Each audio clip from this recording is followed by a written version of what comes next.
Hey guys, I'm Sarah Butler and you're watching Cowgirls Live. So nothing really super exciting happened this week with my horses and I because we didn't go to a barrel race. There really wasn't any to go to except for ones that were pretty far away, and we're still just taking it easy because the season hasn't come to like there hasn't been that many barrel races basically, so just a few here and there. So we're just taking it easy, but we do have a barrel race this weekend at Diamond 7, as long as it doesn't get canceled. So I'm going to keep working my horse to get him in shape. He's been doing really good. I've been practicing. I practiced the routine that I went over last time, and he did really good, and he's really wanting to turn the barrels. So I'm super pumped for this weekend to see how it's going to go. And I also have been practicing my breakaway roping. I've just mostly been practicing on the ground, but I've been getting my rope out. I try to every day get it out and just throw it a few times at the dummy. And, it just takes little by little practice for breakaway roping. So that's what I've been doing. And that's really how it is for any kind of roping. You just want to practice every day. Even if it's just on the ground, it's good so that you can really get your swing down. And it's all like muscle memory for that. So I try to do that every day, and that's what I've been working on for my new event. So now I'm going to show you guys my sponsors. So CraigShipp.com is obviously my big sponsor, and I'm going to share my screen with you guys. Screen share. And we're going to go to my Facebook page. So you guys get on our Facebook page and log in, obviously, and then type in Frederick County, or you can go to facebook.com/Frederick County, and you'll be there. And go on and scroll down here and check out Michael Shockley's Honda video. So Shockley Honda is excited to announce the arrival of the all-new 2019 Honda Passport. So if you guys want to learn more about that car, then click right here on this video. And be sure and visit Michael Shockley at Honda Shockley in Frederick. So check them out. And check out, Frederick.com's other Facebook stuff that they have on here. They have all sorts of videos and super important things that are happening in the Frederick area. So check them out. I'm going to quit screen sharing with you guys. Stop sharing. And I'm back. By the way, guys, throughout the whole video, so check them out. Oh no, I'm getting feedback from my video. Hold on. Sorry, my volume is up. Anyway, check them out and comment throughout the videos and ask me questions. So RX says, do you ride for money or is it just for fun? It's really just for fun, but money is a plus. If we have a good run, I usually will get a nice little check. RX says, are you ever afraid you will fall off? Not really. I used to be quite afraid that I was going to fall off. Like all the time, I'd be a little super careful with my horse. Like if my horse were to rear or something, I'd be like, oh my gosh, I'm going to fall off. I'm going to hit the ground. But now it's like fun. Like they rear up. It's like whatever. Worst comes to worst, I'm falling on the ground. Like I don't really get scared anymore like I used to. Every now and again, I get a little nervous, but it takes a lot for me to get nervous. And even then, it's just like I'm not that high up, My horse is 15 hands. It's not like I'm riding this like ginormous draft horse. It's just a quarter horse. And if I fall, I fall. It is what it is. RX says, why did you start riding? Well, I wanted to. I don't know how else to put it. Like when I was little, I just always wanted a horse, and I got one eventually. And, that's just kind of part of having a horse, wanting to ride and all that. It's kind of been in my family too. My granddaddy was a team roper. My grandma and them had horses, so I've always just wanted them. And I just wanted to ride. Like, I don't know what else to say. So if you guys would like, I'm also going to screen share my page. Again, share. You can donate to my Bitcoin. So get on Facebook, type in Cowgirls Live, and look at this. See this link thing right here? You can scan it with your phone and you can donate Bitcoin to me. And also check out my Facebook page for Cowgirls Live. I like to put on like funny memes or posts, whatever you want to call them. And then they said horses are just a phase. I just, like, that's funny. I put stuff like that on there, some pictures and videos, but definitely like my Facebook page, or the Cowgirls Live Facebook page. And you can friend me on Facebook too, Sarah Butler. All right, no more screen sharing. We're done. Okay, I think I stopped screen sharing with you guys. Okay, so today's cowboy. Every video, I'm going to pick either a cowboy or a cowgirl to talk about. And for today, I am picking, you may have heard me talk about him before, Jake. So Jake Cavarda is one of my friends. He is a bullfighter. But the only reason I picked him is because today is his birthday. And I just wanted to wish him a happy birthday. So happy birthday, Jake. Hope you have a great birthday. But anyway, so Jake is a bullfighter. Bullfighters distract the bull while the bull rider is like getting off the bull. So when the bull rider gets off the bull, they try to run away. And sometimes the bull will chase them. But obviously, the bull rider, you don't want them getting hurt. So the bullfighter kind of steps in there, distracts the bull so that the bull rider doesn't get crushed, or a horn in the face, or a horn in the chest, or you know what I mean. You get it, right? Jake says, are you ever afraid to fall when you snowboard? So Jake and I went snowboarding this past weekend for his birthday. Jake, his friend Damien, which is a bull rider, my friend Cameron, we all went snowboarding, and I did awful snowboarding. I was the slowest snowboarder ever, so he's making fun of me. But happy birthday, Jake. He's the cowboy for tonight's show. RX says, horses are expensive hobby. I hope you end up being a doctor. So speaking of that, we're going to get into some college stuff after this, because I don't know what I want to be when I grow up. Like, I just know I want to do something with horses. I don't have a job picked out. So we're going to talk about that towards the end of this video. RX says, do you play any other sports? No, I don't. I just ride horses. David Williams says, how about a veterinarian? Well, I thought about being that too, but that requires a lot of school, and I just don't know. Like, I'm not a big fan of school. Like, I really don't like school. So that's kind of where I'm at with that right now. Chip Wong says, Sarah, blink twice if you are under the okay. RX says horses cost at least $2,000 a month. You know, maybe. I don't think so. I don't agree with that. If you have one horse, it's not going to cost you $2,000 a month. Because people, especially, like, maybe if you have it at your farm, it could. If you want to buy, like, the most expensive feed for your horse, the most expensive hay, the most expensive bedding, it's not going to, I mean, then you could be at $2,000, but, I mean, it's not going to cost you $2,000 a month. If you're just, like, kind of getting the average stuff for your horse, it's not going to be anywhere near that much. People charge for board about $400 a month, and that's, like, including feed. And, like, you don't have to buy bedding. That's including all of their hay and everything. That's $400 a month, and that's what a other farm will charge, and they're also making profit off of that. So, I mean, that's a cheaper farm, but it's not $2,000. But, I mean, obviously, you can go all out. You can buy the most expensive stuff for your horse, and I'm sure you can get up to $2,000, but, I mean, I don't recommend doing that. Move to the Hamptons. The rich will pay you to run their horses daily. Okay, maybe I'll do that. That's a good idea. I could ride horses all day and get paid. That's that's what I want to do, but it's really hard to make a living off of horses. All right, so today's tip is, if you don't have a hoof, you don't have a horse. So you may have heard that before, and it's really true. So basically, horses' hooves are super important because they hold up the horses. Horses weigh, 1,000 pounds or so, and without their hooves, well, they wouldn't be able to walk, and they wouldn't be able to run. They wouldn't really be able to be horses because they have to have hooves to be horses. So there is only, like, 3 animals. There's actually only 3 animals that have one toe. And technically it's only, like, one species, I think, because it's just, like, equus.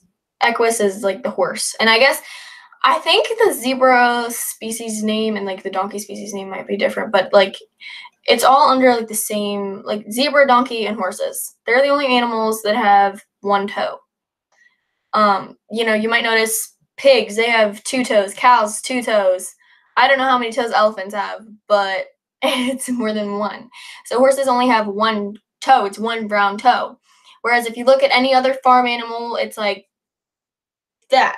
Or, there's all sorts of different like feet that they have, but they only have 1 toe. So it's very important that we keep the 1 toe in good shape because, like I said, if you don't have a hoof, you don't have a horse. So if it's super duper cold out, like below freezing, the ground gets super hard. And horses' hooves, they're on that ground, that hard ground, and it can be very hard on their hooves. So they can often get cracks. And it can also, when it's that cold, there's no moisture. It's just so cold that it takes all the moisture out of the air and, out of the ground. So there's no moisture getting into the horse's hoof. And that goes the same when it's hot. And when it's 100 degrees, there's no mud on the ground. Everything's just dust and it's all hard and there's no moisture that can get in your horse's hoof. So this time of year, it can be extremely cold. Right now, it's not too bad. It's been like 30s, 40s, so it hasn't been really below freezing for that long in the last week or so. But when it is below freezing for long periods of time, the horse's hooves can really dry out. And usually I would just buy hoof oil. But I figured I would show you guys how to make hoof oil because I didn't realize how easy it is to make. And this could also be like cost-wise. It could save me some money. So I got some coconut oil today, some aloe vera, and some tea tree oil. This is like technically an essential oil, but I'm sure it'll do the same thing. Gets the job done either way.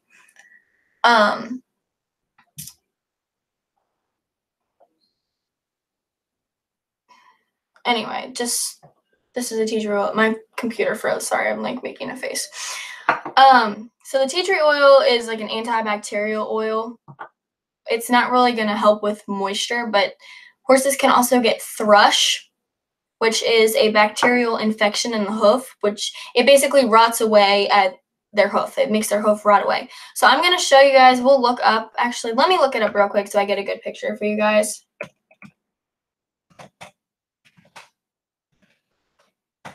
And that way I can show you guys what thrush looks like in a horse. And it also smells bad. Like it smells rotten.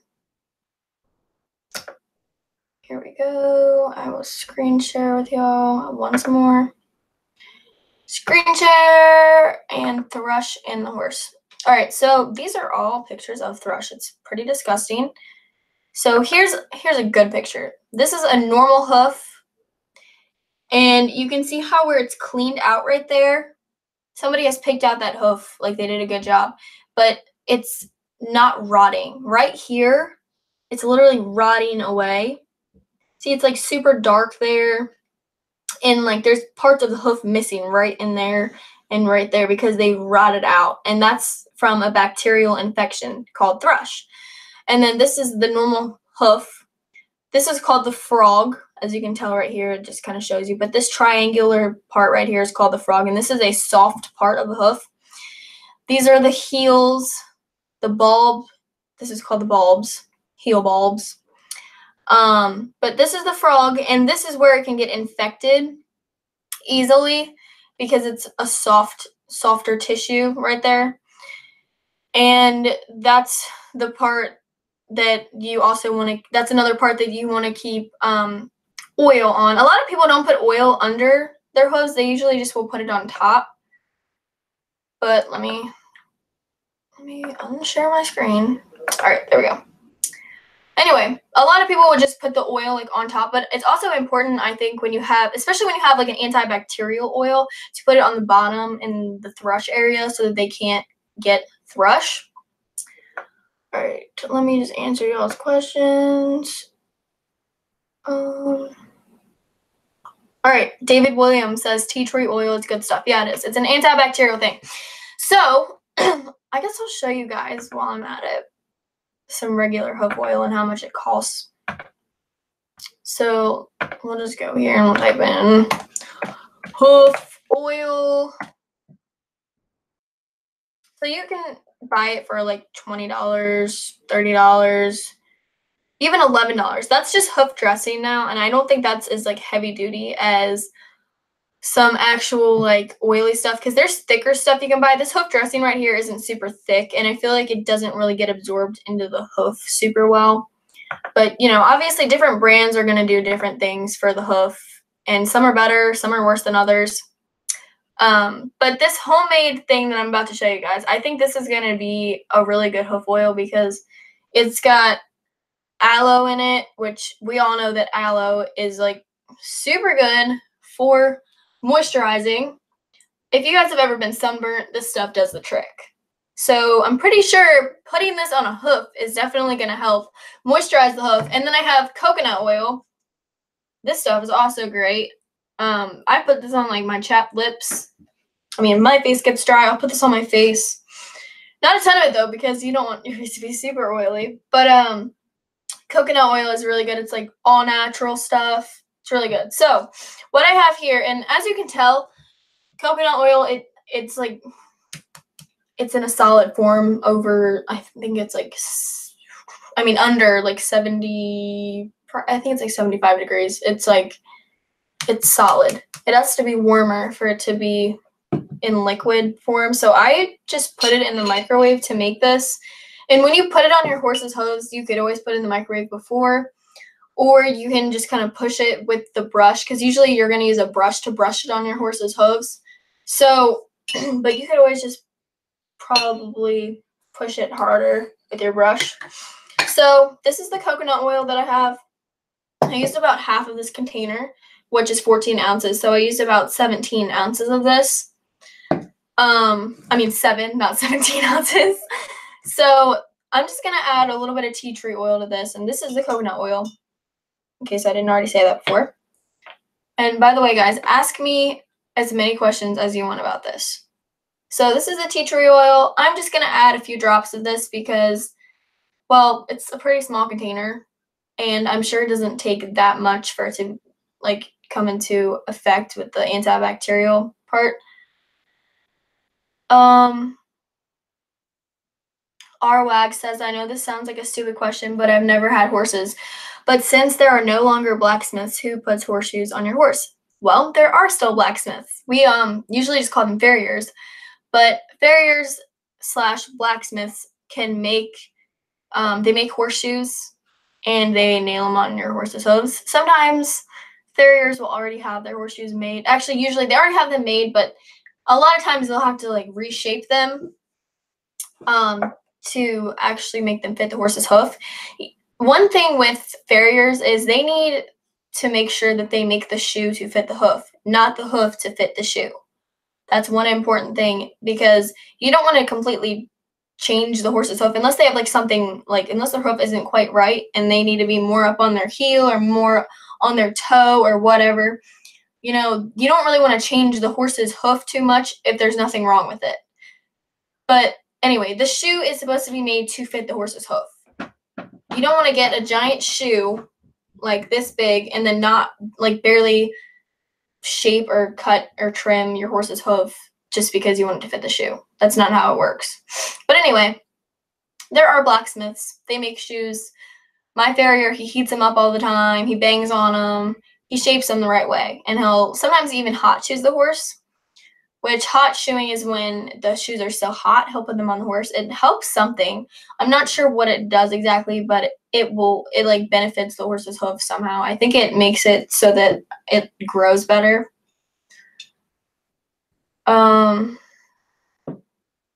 JCE says so many wrenches in here.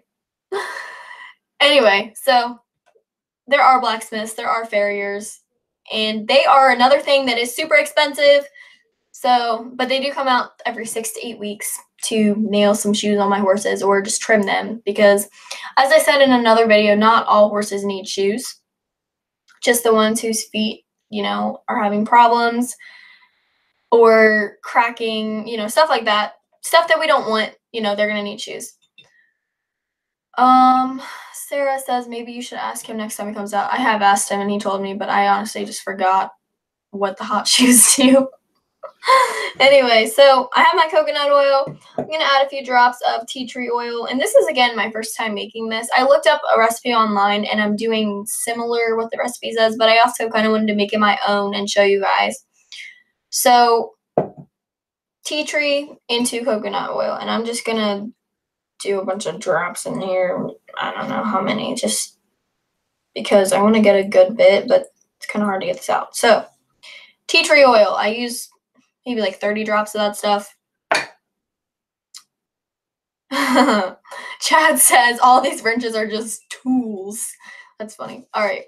So here's my aloe. And I'm going to use,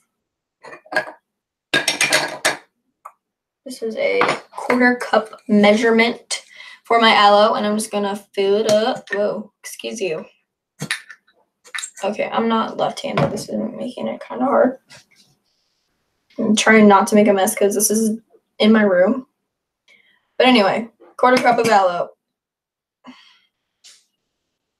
Fill her on up.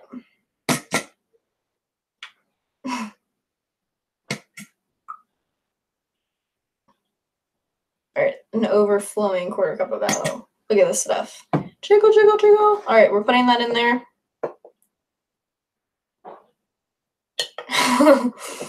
Alright, so the aloe goes in the coconut oil.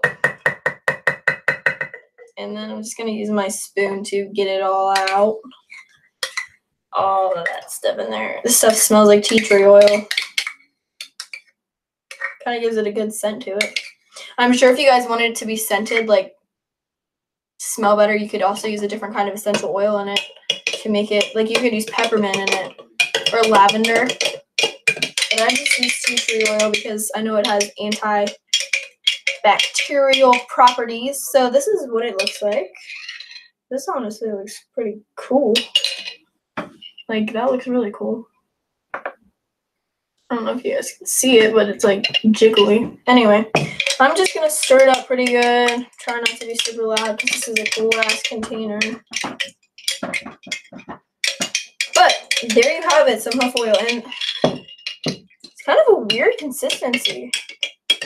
I'm thinking once the coconut oil, like it's not really mixing in here because I guess it's because it's mixing with an oil. But I'm sure once it like hardens, it'll all kind of stick together and then it'll work better. But if you have a brush and brush it on your horse's hoof, it'll work fine. But anyway, and that's how to make a hoof oil solution at home. So I'm going to try this out on my horses this week, and I'll let you guys know how it works next week. But definitely try it out. It looks so weird. I'm like, I can't stop looking at it. It's like so weird looking. Hopefully they'll actually like bond because the oil is all sticking at the top. See, it's like oil at the top, aloe at the bottom. It's like mixing water and oil together. I just learned about this in my biology class, so I feel cool now. But anyway, we'll see what happens with that, and I'll let you guys know how it works. I'm really kind of, honestly, I'm a little disappointed that it's not like mixing the right way. But I will let you guys know. I mean, it'll probably still do the same thing, but it's kind of weird. Anyway, I'll let you all know how that works. Let me just kind of scoop this stuff over here so I don't knock anything over. Oh, and by the way, something happened to your focus. So look up check out your focus. a picture real quick. All right. In front of the camera and just kind of like get it to do something. Yeah. Here. There, now it's okay. It's okay now. All right, it's fine. Yeah, it was just locked on short focus for a while. All right, my bad. I couldn't hear. My volume wasn't on because it was like playing the other video in the background. All right. So I'm going to look up a picture of a hoof for you guys. Show you how to put it on. because you can definitely put this on the wrong way. So, screen share. All right. So, you see, this is a hoof, horse hoof. This is called the coronary band right there, where it's kind of white right there. It's usually not so defined, but it looks like this horse's hoof was just sprayed off. Or they're out in the rain, and when they're out in the rain, for whatever reason, it gets like kind of puffy. It's like a cuticle. It's just their cuticle, basically. But anyway, this is a coronary band, and that's another part that you want to make sure that you get really good with the oil.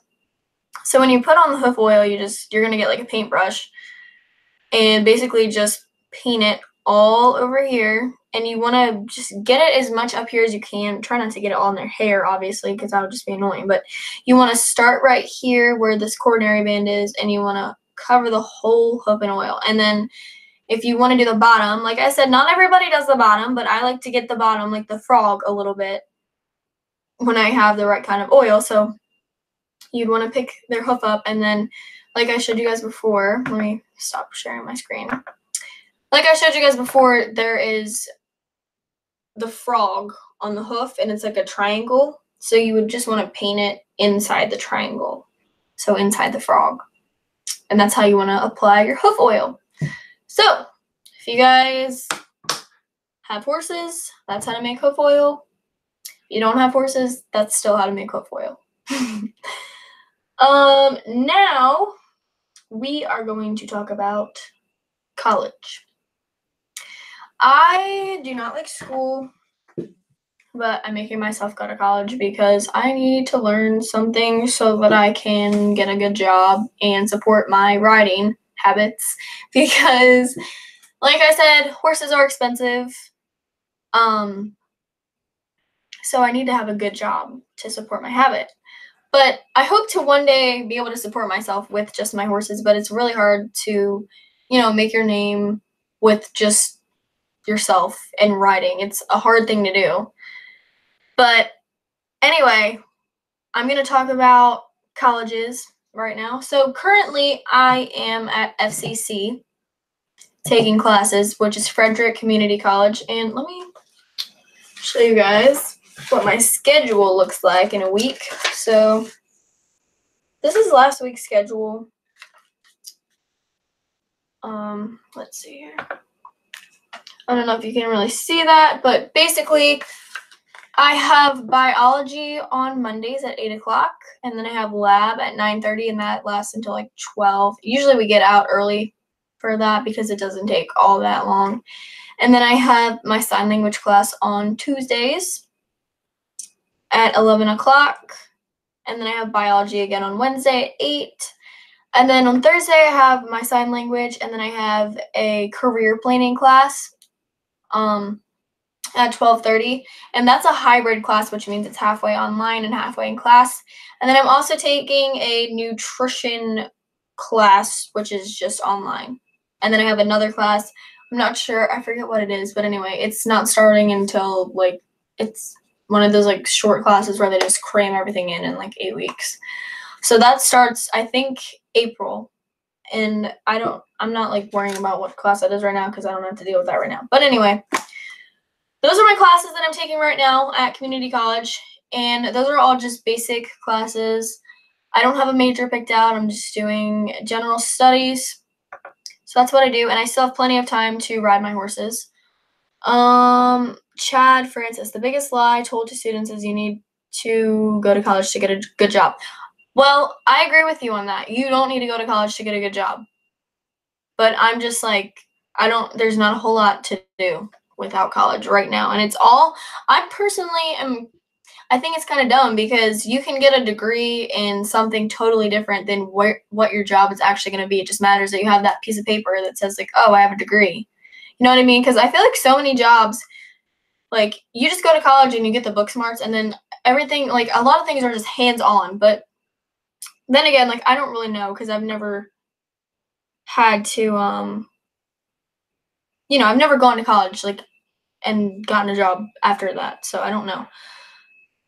Brian says, have you ever thought about becoming a veterinarian? I talked about that earlier. I think it'd be a cool job, but it's just it takes a lot of school, and it's a lot to remember. I would, like, it'd be super cool to take care of animals and make them feel better, but what if, like, I would feel bad if I couldn't. I don't know. I just don't think that's a good job for me. I feel like I would get too, like, emotionally attached to the animals, and then they'd end up dying, and I'd be like, oh my gosh, this is so sad, and, like, I don't think I could deal with that. Scott Fulton says, trust me, go to college. Some of my friends who didn't ended up regretting it and wanting to go back for years or decades even. Sarah, JCE says, can you capture a wild horse and tame it? Well, we had a horse from Aztec Island, and I trained him. But honestly, I mean, they're wild technically, but they're not wild in my opinion. So they're out there and they see people all the time. So that's why I say they're not really wild, because the horse that I got, and like most of the horses there, they're not scared of people and they get their yearly shots. So like they're not completely wild. They are taken care of. They're just not fed grain basically. You know what I mean? And they don't have people working with them. But because they get their shots, they're around people a good bit. But I mean, maybe you could everyone calls them wild horses, but I just don't think they're wild. But one day I hope to get like an actual wild Mustang from out west and train it. That's one of my goals with horses that I'd like to achieve. RWAG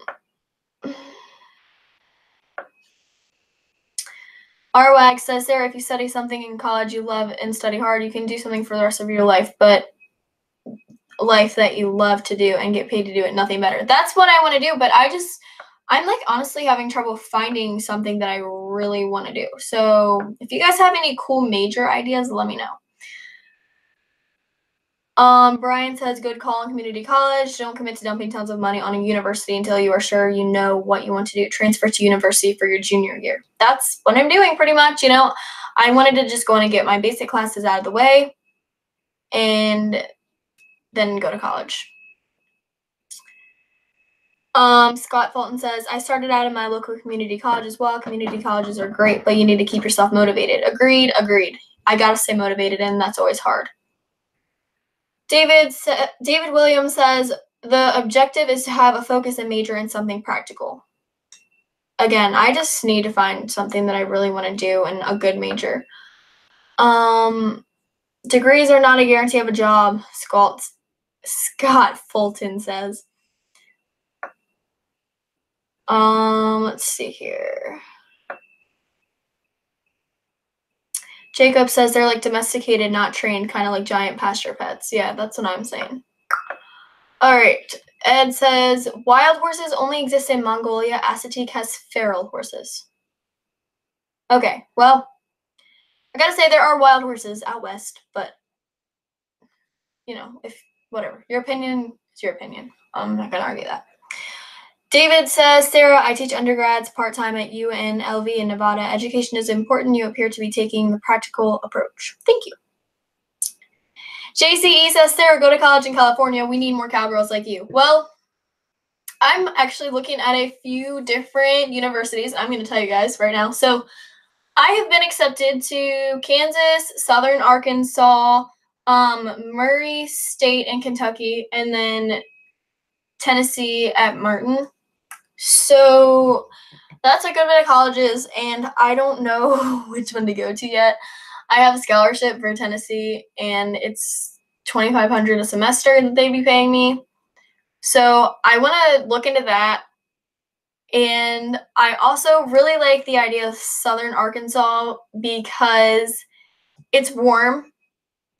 And Kansas, I'm not super sure about just because it's like a good haul from Maryland and it's not going to be super warm there. I know I'm like basing my college decisions right now off of how warm it's going to be and their rodeo teams, because another big reason I want to go to college is because they have rodeo teams. Well, not all of them, but the ones that I'm looking at have rodeo teams. And I want to be able to rodeo with other people my age in college. But the thing is, guys, I need help. I don't know what I want to do. I need to pick out a major. I need to pick out something I want to do. I'm thinking about something in the medical field, but I don't know. So that's kind of where I'm at right now. So let me know what you guys think I should do. Because right now I'm just really trying to figure out what I want to do. I'm trying to pick out a cool major, you know? Agricultural degrees, Scott Fulton says. Scott Fulton says, Sarah, you have applied to OSU. They have a very, very good architecture. Have you applied to OSU? They have a very, very good architecture program. OSU. I don't think I have applied to that one. David Williams says, awesome. I went undergrad at Kansas. Great school. Yeah, Kansas is a great school, but they're a little more expensive compared to Southern Arkansas, compared to SAU. But, I mean, I'm still open to it. I'm just, like, not sure. And I'm going to visit Southern Arkansas and Tennessee at Martin and possibly Murray, Kentucky in March. So maybe I can, tell you guys some more about that after I go. Sarah Easterday says, once you get in school, you will figure it out. Don't stress about it. Scott Fulton says, Ohio State University. Okay, no, I haven't applied to there. Maybe I can look into that. I don't know. Scott says, I had no idea what I wanted to do when I started college. I went to Montgomery College in Rockville, so not to waste money. Ed says, you are a natural-born farm girl, study ag or something like it. I'm looking into agriculture and animal sciences right now. Maybe, like, even nursing, but just because I want to do something that has to do with medicine, I think. But I really just don't know. And agriculture would be nice, like something in the ag world, but it's all, like, I need to choose something that makes a good amount of money because of horses. So we'll see what happens with that. UC Davis in California has a great agricultural program, Brian LP says. Okay. California is just way far away is the thing. It's like on the other side of the United States. So I don't think that that's going to be where I want to go. But I'll figure it out eventually. But I would definitely, my phone almost just fell. I will definitely keep in mind what you guys are saying about majors. Brian LP says, make sure you get your chemistry and biology fields nailed down. I'm doing decent in my biology class right now, so I'm working on it. Scott says they have their own section of campus at Ohio State University and all get along. Okay, that's pretty cool. Oh, yeah, so the rodeo teams, they also have, usually they have like a barn at the college. And then, you practice during the week, and then on the weekends that they rodeo, the coach will pick the ones that they want, that they think have been like working really hard for their points to actually count at the rodeo. So that's how that works. I just want to let you guys know. So I would take my horse there to whichever college I'm at. I would board them there, hopefully, and I'd rodeo as I do college. And that's really, like, that's a big part of college. I honestly probably wouldn't be going that far away if I wasn't going to be rodeoing in college, because I would just go maybe like to Maryland, and just come home on the weekends, or maybe, maybe even just drive there every day, But that's just because I don't want to leave my horses. I want to do something with them at college, and that's my plan. RWAG says, my alma mater, Purdue University, has a fantastic agriculture and animal science program. I recommend possibly a major in animal science. Alrighty. I'll keep that in mind. Thank you guys for all your input. The Maryland Redneck says some family in medical field can get you in contact with them if needed. Well, thank you. I will keep that in mind. But anyway, thank you guys for all of your information about colleges. Let me know if you come up with any cool major ideas. And by the way, if you guys want, you can add me on Snapchat to see more. I just post like a bunch about horses on Snapchat. It's Sarah_LYNNNE. So you can follow me on Snapchat. I post stuff about horses on there. Follow us on Twitter at Cowgirls Live, Instagram at Cowgirls Live, and make sure you like the Facebook page at Cowgirls Live. Thank you guys for watching. I'll see you guys next Monday. Y'all have a nice night. Bye.